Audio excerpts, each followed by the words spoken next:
시청자 여러분 안녕하십니까? VOA 뉴스투데이 시작합니다. 유엔 주재 미국 대표부는 19일 열린 유엔 안보리 회의에서 북한의 최근 대륙간 탄도미사일 ICBM 발사에 대해 어처구니가 없다고 비판했습니다. 안보리 회의에 앞서 미국과 한국, 일본, 영국 등 10개 나라는 공동 선언문을 발표하고 북한의 발사 행위를 규탄했습니다. 첫 소식 이조은 기자가 보도합니다. 북한의 최근 대륙간 탄도미사일 ICBM 발사에 대응해 19일 소집된 유엔 안보리 긴급회의입니다. 로버트 우드 유엔 주재 미국 대표부 차석 대사는 북한의 거듭된 탄도미사일 발사에 대한 안보리 차원의 강력한 대응을 촉구했습니다. 특히 북한의 이번 ICBM 발사는 여러 안보리 결의에 대한 정면 위반이라며 특히 북한은 어처구니 없는 변명을 하고 있다고 강하게 비판했습니다. We have used every word to describe the DPRK's continued threats to international peace and security. Flagrant, unacceptable, reckless, egregious. All of these words still apply. But today, I offer another word, ridiculous. Ridiculous to assert this launch, in addition to the SRBM launch, is in any way justifiable or an appropriate response. 우드 대사는 이어 안보리의 단합된 대북 대응을 막아온 중국과 러시아를 정면 비판했습니다. Most of this council does share the same goal of denuclearization.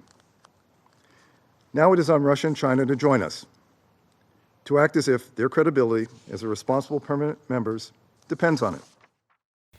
이날 영국과 프랑스 등 대부분의 안보리 이사국은 북한의 거듭된 탄도미사일 발사를 규탄하며 안보리 차원의 단합된 대응의 필요성을 거듭 역설했습니다.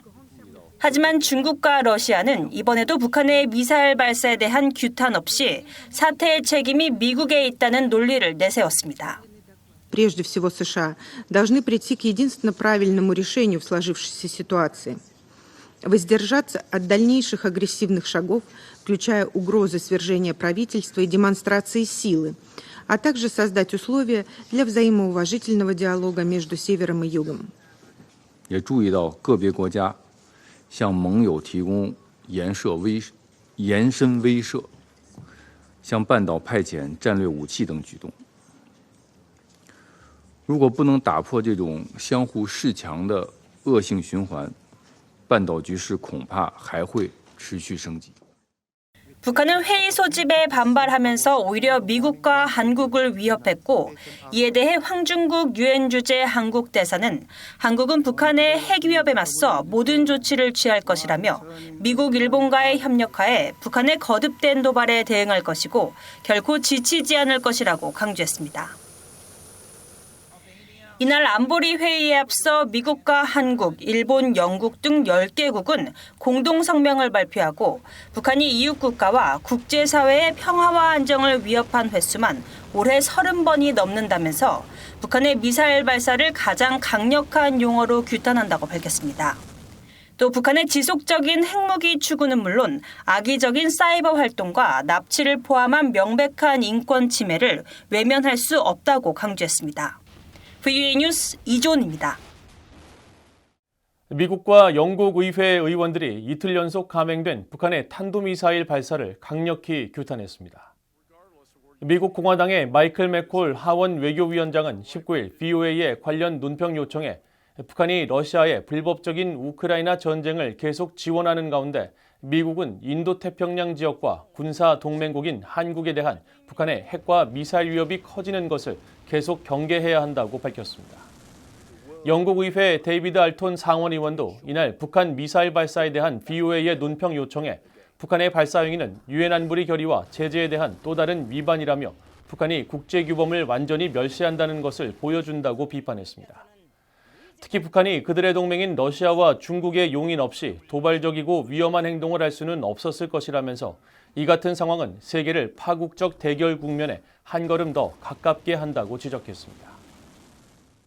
세계의 여러 국가들이 북한의 대륙간 탄도미사일, ICBM 발사 등 거듭되는 탄도미사일 발사를 강력히 규탄하며 도발 행위를 중단할 것을 촉구했습니다.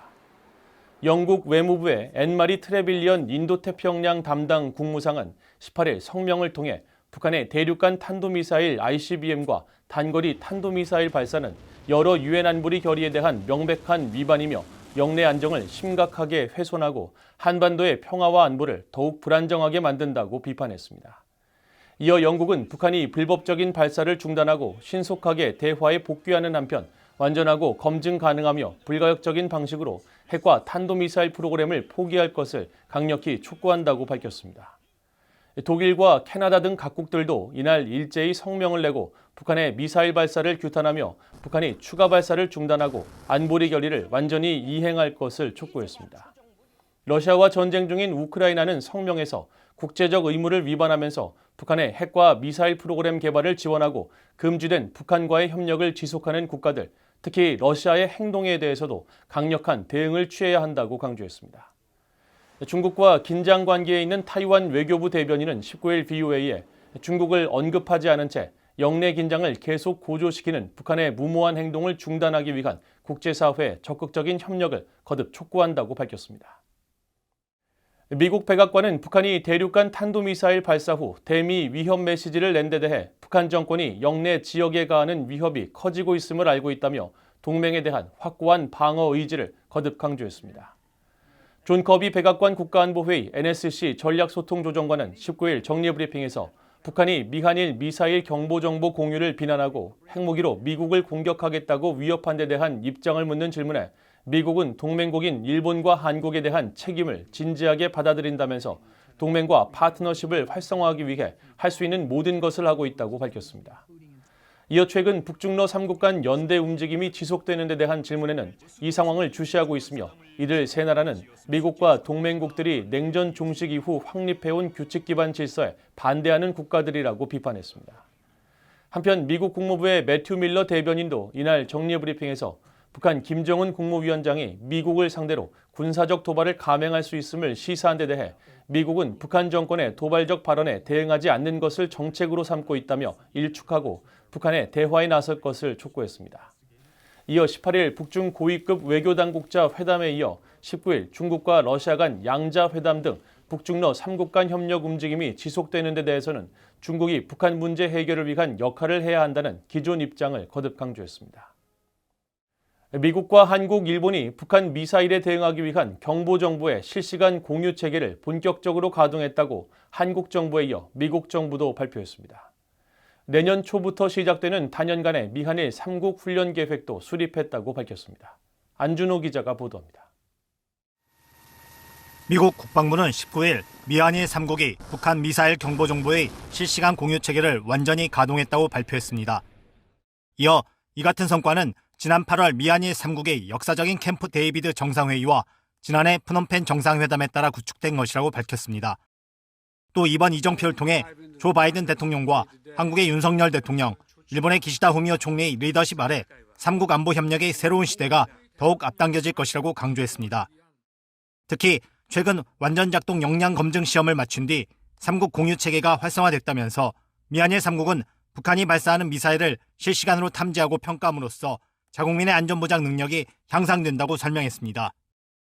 국방부는 또 미한일 3국이 지난해 훈련의 양과 질 개선에 상당한 진전을 이뤘다고 강조하고 3국 훈련이 더 효율적이고 정례화될 것이라면서 단연간의 3국 훈련 계획을 공동으로 수립했다는 사실도 함께 공개했습니다. 이어 이 같은 성과와 노력은 미한일 3국 안보 협력의 깊이와 규모, 범위가 전례 없이 확대되고 있다는 증거라고 강조했습니다. 북한 미사일 경보정보 실시간 공유 체계가 발사 직후부터 탄착 때까지의 정보만 실시간으로 공유하고 발사 징후 같은 사전 정보나 각국의 탐지 자산 등의 정보는 공유되지 않는 것으로 알려진 데 대해 미국 국방부는 향후 한국, 일본과 계속 협력해 나갈 것이라고 밝혔습니다. 미국 국방부 대변인은 19일 VOA의 관련 질문에 미국은 북한의 위협에 대처하고 한반도의 완전한 비핵화라는 공동 목표 진전을 위해 동맹 및 파트너들과 양자 및 3자 대응 옵션을 개발하는 데 집중하고 있다고 밝혔습니다. 이런 가운데 미국의 일라이 레트너 국방부 인도태평양 안보 담당 차관보가 한국의 허태근 국방부 국방정책실장, 일본의 카누코지 방위성 방위정책국장과 전화협의를 갖고 북한 미사일에 대한 실시간 경보정보 공유 체계를 높이 평가했다고 미국 국방부가 밝혔습니다. 또 이날 3국 국방당국자들은 북한의 탄도미사일 발사가 다수의 유엔 안보리 결의 위반이라고 강력히 규탄했으며 한국, 일본에 대한 미국의 강력한 확장 억제 공약을 재확인했다고 밝혔습니다. VOA 뉴스 안준호입니다. 미국의 군사 전문가들은 미국, 한국, 일본 3국이 19일부터 북한의 미사일 경보 정보를 공유하기 시작함으로써 북한의 핵과 미사일 공격에 더 빠르고 효율적으로 대응할 수 있게 됐다고 평가했습니다. 미사일 전문가인 반벤디펜 전 국무부 국제안보 비확산 담당 수석 부차관보는 19일 VOA와의 전화 인터뷰에서 미사일은 비행 시간이 짧기 때문에 대응할 수 있는 시간이 제한돼 있다면서 그간 미한, 미일 양자 간 정보 공유가 미한의 3자 공유로 확대됨에 따라 더 신속하고 효율적으로 대응할 수 있게 됐다고 진단했습니다. 브루스 베넷 랜드 연구소 선임 연구원도 북한이 한국을 향해 미사일을 발사할 경우 미사일 연소 시간 등을 포함해 3에서 5분이 소요되는데 3국이 경보 정보를 공유할 경우 신속한 대응이 가능해져 미사일 요격에 성공할 가능성이 높아졌다고 평가했습니다. 로버트 피터스 헤리티지 재단 핵억제 및 미사일 방어 연구원도 미사일 요격의 핵심 요소 가운데 하나는 속도라면서 3국이 경보 정보를 공유함으로써 대응 속도가 빨라져 요격 성공률이 높아졌을 뿐 아니라 미국이 바라왔던 한일 관계 정상화라는 이점도 있다고 분석했습니다. 피터스 연구원은 다만 현재 3국의 미사일 경보 정보 공유가 발사 징후 등 사전 정보나 사후 분석이 제외된 것과 관련해 향후 미사일 발사 전, 발사 중, 발사 후 통합된 분석을 통해 3국이 북한 미사일 요격 능력을 향상시키는 것이 바람직하다고 조언했습니다. 이상으로 VOA 뉴스투데이를 모두 마칩니다. 시청해주신 여러분 고맙습니다.